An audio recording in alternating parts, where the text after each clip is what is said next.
ونشهد أن لا إله إلا الله وحده لا شريك له ونشهد أن سيدنا ومولانا محمدا عبده ورسوله صلى الله تعالى عليه وعلى آله وأصحابه وبارك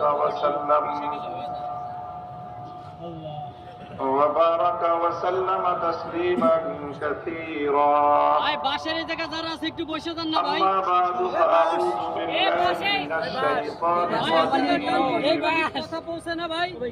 بسم الله الرحمن الرحيم هو الذي أرسل رسوله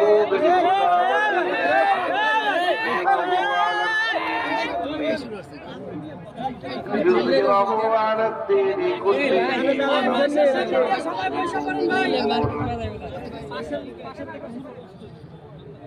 بارك الله لنا ولكم في القرآن العظيم ونفعنا وإياكم بالآيات والذكر الحكيم أستغفر الله لي ولكم ولسائر المسلمين فاستغفروه إنه هو الغفور الرحيم اللهم صل على محمد وعلى كما صليت على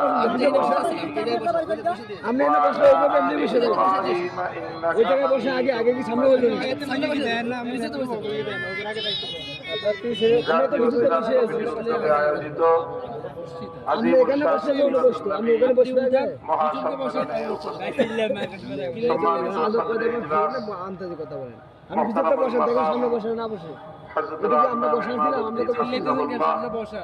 আমাকে সামনে আমরা এখানে বসে থেকে সামনে বসে নিজের আদব কাটে আগে ঠিক করে পরে মানুষের কথা বলে সমবেত নবী প্রেমিক তাওহীদি নিজেরটা ঠিক না করে এত সরে পড়ে নিজে ঠিক কোন মাহফিলের বক্তব্য আমার 3.5 বছর পর নবী সাল্লাল্লাহু আলাইহি ওয়াসাল্লামের মাহফিলের মধ্য দিয়ে আমার এই ইফতিতাহ এই নতুন সূচনা এটাও যেন আল্লাহ পাক রাসূল আকরাম সাল্লাল্লাহু আলাইহি ওয়াসাল্লামের বরকতে আল্লাহ যেন বরকতময় করেন কবুল করেন। কয়েকটা কাটা কাটা কথা আমি বলবো, কথাগুলোর মধ্যে তাসালসুল থাকবে না, অর্থাৎ ধারাবাহিকতা থাকবে না। এক একটা কথা শেষ হবে আর একটা কথা বলবো। সারাদিন আপনারা এখানে আজকের এই মুবারক মাহফিলে উপস্থিত আছেন। হযরত উলামায়ে কেরামের কাছ থেকে রাসূল আকরাম সাল্লাল্লাহু আলাইহি ওয়াসাল্লামের সিরাতের উপর গুরুত্বপূর্ণ আলোচনা শুনেছেন। প্রথম কথা হলো নবী আকরাম সাল্লাল্লাহু আলাইহি ওয়াসাল্লামের মাকসাদে বিআসাত, যে উদ্দেশ্যে তিনি নবী হিসেবে দুনিয়াতে আল্লাহর পক্ষ থেকে প্রেরিত হয়েছেন, মৌলিক কয়েকটা উদ্দেশ্যের কথা কোরআনে পাকের মধ্যে আল্লাহ পাক রব্বুল আলামিন আলোচনা করেছেন। তার মধ্যে 4টা উদ্দেশ্যের কথা সূরা বাকারা এবং সূরাতুল জুমআর মধ্যে একটু আংশিক পরিবর্তন সহ একটু আগপিস সহ একটা আগপিস সহ 4টা কথা আল্লাহ পাক বলেছেন। বা'আসা ফিল উম্মিয়্যিনা রাসূলাম মিনহুম ইয়াতলু আলাইহিম আয়াতিহি ওয়া ইউযাক্কিহিম ওয়া ইউআল্লিমুহুমুল কিতাব ওয়াল হিকমা। আমি এই বিষয়ে অধিকাংশ এখানে শ্রোতা যারা তারা কোরআন এবং হাদিসের ইলম সম্পর্কে কিছুটা খোঁজ খবর রাখেন। এরকম এই জায়গায় এই আয়াতের মধ্যে আল্লাহর নবীর আগমনের কিছু মৌলিক উদ্দেশ্য বর্ণনা করেছেন। আরেকটা আয়াত আমি তেলাওয়াত করেছি আমার খুতবার মধ্যে। এই আয়াতটাও কোরআনে পাকের কাছাকাছি শব্দে একাধিক জায়গায় এসেছে। সূরাতুস সফেও এসেছে, সূরা আলে ইমরানে এসেছে। সেটা হলো রাসূল আকরাম সাল্লাল্লাহু আলাইহি ওয়াসাল্লামের আগমনের যে উদ্দেশ্যটা নিয়ে আজকের এই পৃথিবীতে নতুন জাহেলিয়াতের সাথে আমাদের মূল ইখতিলাফ এবং মতবিরোধ। বিশেষ করে আমি একটা কথা তো পরিষ্কার এই বলি, বড় ভাই। আওয়ামী লীগ, শেখ হাসিনা এবং শেখ পরিবার, তাদের সাথে তাদের অনেক ভালো গুণাগুণ আমাদের সামনে বিভিন্ন সময় প্রকাশ পেয়েছে, কিন্তু মূল যেই জায়গাটায় তাদের সাথে আমাদের বিরোধ ছিল সেটা রাসূল সাল্লাল্লাহু আলাইহি ওয়াসাল্লামের আগমনের যে মৌলিক উদ্দেশ্য সমূহ, তার মধ্যে গুরুত্বপূর্ণ একটা পয়েন্ট, গুরুত্বপূর্ণ একটা বিষয়। আল্লাহ বলতেছেন, আমি আমার নবীকে দুনিয়াতে প্রেরণ করেছি, হুয়াল্লাযী আরসালা রাসূলাহু বিল হুদা ওয়া দীনিল হক, সত্য ধর্ম, সত্য দ্বীন এবং হেদায়েত দিয়ে আল্লাহ পাক তার নবীকে পাঠিয়েছেন। কেন?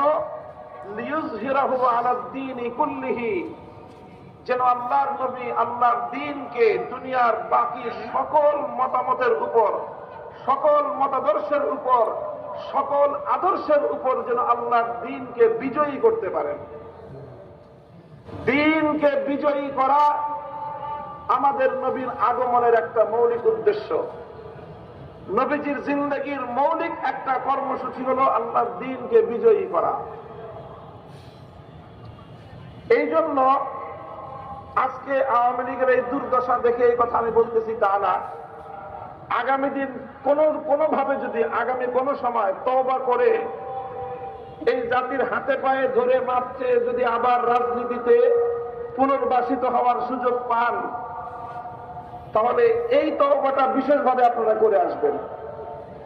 সেটা হলো, আপনারা ইসলামকে এতিমখানায় দেখতে আপত্তি করেন না, ইসলামকে কবরস্থানে দেখতে আপত্তি করেন না, ইসলামকে মসজিদে দেখতে আপনাদের আপত্তি নাই, ইসলামকে মাদ্রাসায় দেখতে আপনাদের আপত্তি নাই, কিন্তু ইসলামের কথা নিয়ে রাজপথে নামলেই আপনাদের শরীরে অ্যালার্জির চুলকানির উপদ্রব শুরু হয়। ভালো করে বলতেছি, তখন সেই সময়ে কিছু মানুষ এই শেখ হাসিনার প্রশংসা করে যে উনি তো তাহাজ্জুদের নামাজ পড়েন, কেউ প্রশংসা করে উনি তো মাথায় পট্টি লাগান, কেউ প্রশংসা করে উনি তো হিজাব পরেন, উনি তসবিহ পড়েন, উনি সকালবেলায় ঘুম থেকে উঠে যায় নামাজ তালাশ করেন, কোরআন শরীফ পড়ে দিনের কার্যক্রম শুরু করেন। এই সকল বিষয়ে পরের আলোচনা। প্রথম কথা হলো, ইসলাম আল্লাহর জমিনের বিজয়ী আদর্শ হিসেবে প্রতিষ্ঠিত হবে। আপনার রাজনৈতিক দর্শনে এটাকে মানার কোন সুযোগ আছে কিনা সেটা বলবেন। ওলামায়ে কেরাম মসজিদে কথা বলবেন, ওলামায়ে কেরাম দ্বীনের মাসআলা বলবেন, ওলামায়ে কেরাম দ্বীনের দাওয়াতের কথা বলবেন, সেই সঙ্গে ওলামায়ে কেরাম আল্লাহর দ্বীনকে রাজনৈতিকভাবে বিজয়ী করবার কথা বলবেন। এই কথাটা যদি আপনার বরদাস্ত না হয়, আপনার হাজার রাকাতের তাহাজ্জুদের নামাজের এক কানা করি মূল্য নাই, আপনার হাজার বারের হজের কোনো মূল্য নাই। পরিষ্কার কথা, স্পষ্ট কথা। শুধু আওয়ামী লীগ নয়, এই জাতীয় যারাই আছেন, ইসলামকে রাজনৈতিক ভাবে দেখতে আপনাদের পছন্দ হয় না, পয়গাম শুনে রাখেন, বাংলাদেশে আপনাদেরকে আমরা বরদাস্ত করতে পারবো না।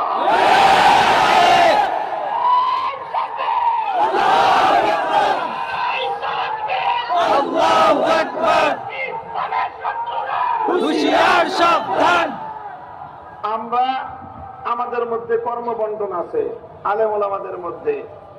কেউ তালিমের কাজ করবে, শিক্ষকতার কাজ, ইলম শিখাবে, কেউ দাওয়াত এবং তাবলীগের কাজ করবে, কেউ তাজকিয়া এবং ইসলাহের কাজ করবে, আর কারো জিন্দগির মূল কাজ হবে ইসলামকে রাজনৈতিকভাবে বিজয়ী করা।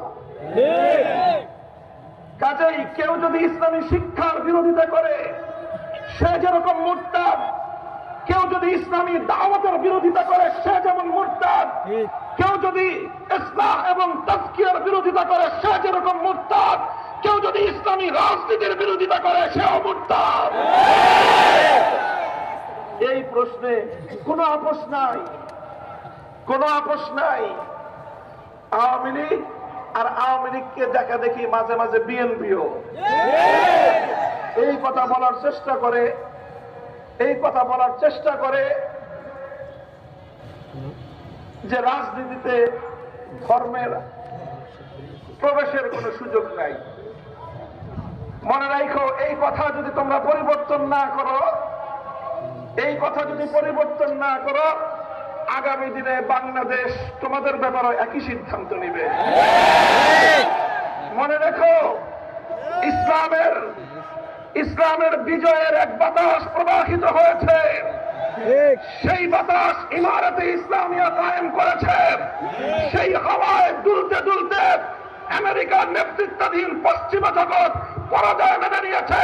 সেই বাতাসে দুলতে দুলতে হামাসের কাছে ইসরায়েল নতি স্বীকার করতে বাধ্য হবে। সেই হাওয়া বাংলার মাটিতে লেগেছে।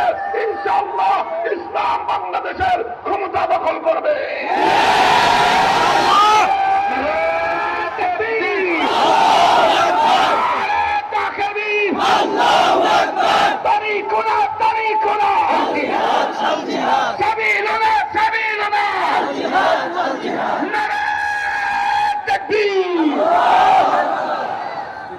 কথাটা আমাদের পরিষ্কার। অন্যান্য ধর্মের ব্যাপারে আমার কোনো কথা নাই। আমি যতটুকু তুলনামূলক ধর্মতত্ত্ব নিয়ে পড়াশোনা করেছি, জেনেছি, শুনেছি, অন্য কোন ধর্ম রাজনৈতিকভাবে বিজয়ী হওয়ার অভিলাষ রাখে না। এই জন্য ওই সকল ধর্মগুলো রাজনীতিতে থাকবে কি থাকবে না, সেটা তাদের ধর্ম প্রণেতা যারা আছে, ধর্মের নিয়ন্ত্রক যারা আছে, অন্য সবগুলো ধর্ম নিয়ন্ত্রণ করে মানুষ। একমাত্র ইসলাম ধর্ম এমন যে তার নিয়ন্ত্রণের বাগডোর কোনো মানুষের হাতে নয়, বরং স্বয়ং আল্লাহর হাতে। আল্লাহ যেভাবে ইসলামকে তরতিব দিয়েছেন, সেটাপ দিয়েছেন, এখানে কিয়ামত পর্যন্ত এক নকতার পরিবর্তন করার সুযোগ কারো জন্য নাই। এবং ইসলামকে আল্লাহ পাক দুনিয়াতে রাজনৈতিক ভাবেও বিজয়ী হওয়ার জন্য পাঠিয়েছেন। একটা কথা শেষ। 2 নম্বর কথা, হযরত রাসূল আকরাম সাল্লাল্লাহু আলাইহি ওয়াসাল্লামের মক্কা বিজয়ের সময়ের একটা ঘটনা আমি বলবো ছোট্ট করে। আল্লাহর নবী মক্কা বিজয়ের পরে আম্মা জান হযরত আয়েশা রাদিয়াল্লাহু আনহার কাছে নিজের একটা আকাঙ্ক্ষা ব্যক্ত করলেন, অভিব্যক্তি ব্যক্ত করলেন যে আমার মনে চায় আমি আল্লাহর ঘর বাইতুল্লাহ শরীফের মধ্যে 3টা পরিবর্তন আনি। কয়টা পরিবর্তন? 3টা। প্রথম পরিবর্তন হলো, আমার মনে চায় আমি বাইতুল্লাহ শরীফটাকে ইব্রাহিম আলাইহিস সালাতু ওয়াস সালামের বেনা, ওনার ভিত্তির উপর পুনর্নির্মাণ করি। অর্থাৎ লম্বা ইতিহাস, বর্তমান যে কাবা শরীফ, এটা ইব্রাহিম আলাইহিস সালাতু ওয়াস সালামের বানানো কাবা থেকে 2/3 নিয়ে বাইতুল্লাহ, আরেক 1/3 বাইতুল্লাহ শরীফের বাইরে আছে, যেটা হাতিম দিয়ে ঘেরাও করে রাখা। নবীজি বলেন আমার আকাঙ্ক্ষা হয় যে ওই 1/3 যেটা বাইতুল্লাহর বাইরে আছে সেটাকেও বাইতুল্লাহর ভিতরে অন্তর্ভুক্ত করে দেই। এটার একটা পরিবর্তন করতে মনে চায়। তৃতীয় পরিবর্তন করতে মনে চায় যে আমি বাইতুল্লাহর দরজাটা, এখন মানুষের মাথা সমান উঁচু আছে বাইতুল্লাহর দরজার পাটাতন, আমার মনে চায় সেটাকে ভেঙে জমিনের সাথে মিশিয়ে দেই। যেমন অন্যান্য ঘরের দরজা, মসজিদের দরজা যেরকম থাকে ফ্লোর বরাবর, আমার মনে চায় বাইতুল্লাহর সেই দরজাটা নিচু করে ফ্লোর বরাবর করে দেই। 2 নম্বর। 3 নম্বর মনে চায় আমি আরেকটা পরিবর্তন করি। এখন বাইতুল্লাহ শরীফের শুধুমাত্র একটা দরজা আছে, সেটা হলো পূর্ব দক্ষিণ কর্নারে। আমার মনে চায় ঠিক এই পূর্ব দরজা বরাবর পশ্চিম দিক দিয়ে আরেকটা দরজা বানিয়ে দেই, যাতে মানুষ এক দরজা দিয়ে বাইতুল্লাহ শরীফে ঢুকে আরেক দরজা দিয়ে বের হয়ে যেতে পারে। সেক্ষেত্রে অধিক পরিমাণ মানুষ আল্লাহর ঘর বাইতুল্লাহ শরীফের মধ্যে কাবা শরীফের ভিতরে ঢুকবার সুযোগ পাবে। কয়টা পরিবর্তন? আকাঙ্ক্ষা ব্যক্ত করলেন কে? স্বয়ং আল্লাহ রাসূল সাল্লাল্লাহু আলাইহি ওয়াসাল্লাম। এটা বুখারী শরীফ সহ সমস্ত হাদিসের কিতাবের মধ্যে এই কথা বর্ণিত আছে। এই কথা আল্লাহর নবীজি বলছেন কখন? মক্কায় পরাজিত অবস্থায় না বিজয়ী অবস্থায়? যখন মক্কা মদিনার পরিপূর্ণ নিয়ন্ত্রণ ক্ষমতা আল্লাহর নবীর হাতে। স্বাভাবিকভাবেই প্রশ্ন জাগত যে হুজুর এখন আপনি যা চাইবেন সেটাই তো হবে। তা আপনি মক্কা বাইতুল্লাহকে পুনর্নির্মাণ করেন, বড় করে দেন, দরজা নামায় দেন, আরেকটা দরজা বানায় দেন, আপনি যা বলবেন সেটাই তো ফরমান, সেটাই রাষ্ট্রীয় হুকুম, সেটাই শরীয়তের হুকুম। আপনার কথার সাথে তো বিরোধ করবার কারো শক্তি এখন আর নাই। আল্লাহর নবী বললেন যে এটা যদি আমি এখন করি তাহলে কিছু সাধারণ মানুষের মধ্যে যাদের বুঝ কম, যাদের জ্ঞান কম, যাদের ইলম কম, যারা নতুন নতুন মুসলমান হয়েছে, ইসলামের প্রতি এখনো তাদের পরিপূর্ণ আস্থা বিশ্বাস তৈরি হয়নি, তারা বিভ্রান্তিতে পড়বে। এই জন্য এই কাজগুলো আমি করতেছি না। ইমাম বুখারী রহমতুল্লাহ আলাইহি এই হাদিসকে সামনে রেখে একটা অধ্যায় স্থাপন করেছে, বাবু মান তারাকা বা'দ আল-ইখতিয়ার মাখাফাতা আন ইয়াকসুরা ফাহমু বা'দ আস-সালিহ ফায়াকাউ ফি আশাদ্দ মিনহু। ইমাম বুখারী বলেছেন যে অনেক অনেক উত্তম কাজ ছেড়ে দিতে হয়। কি করতে হয়? কিছু কিছু উত্তম কাজ ছেড়ে দিতে হয়। কেন? কারণ ওই উত্তম কাজটা করতে গেলে কিছু মানুষ সেটা বুঝতে পারবে না, না বুঝে তারা অনেক বড়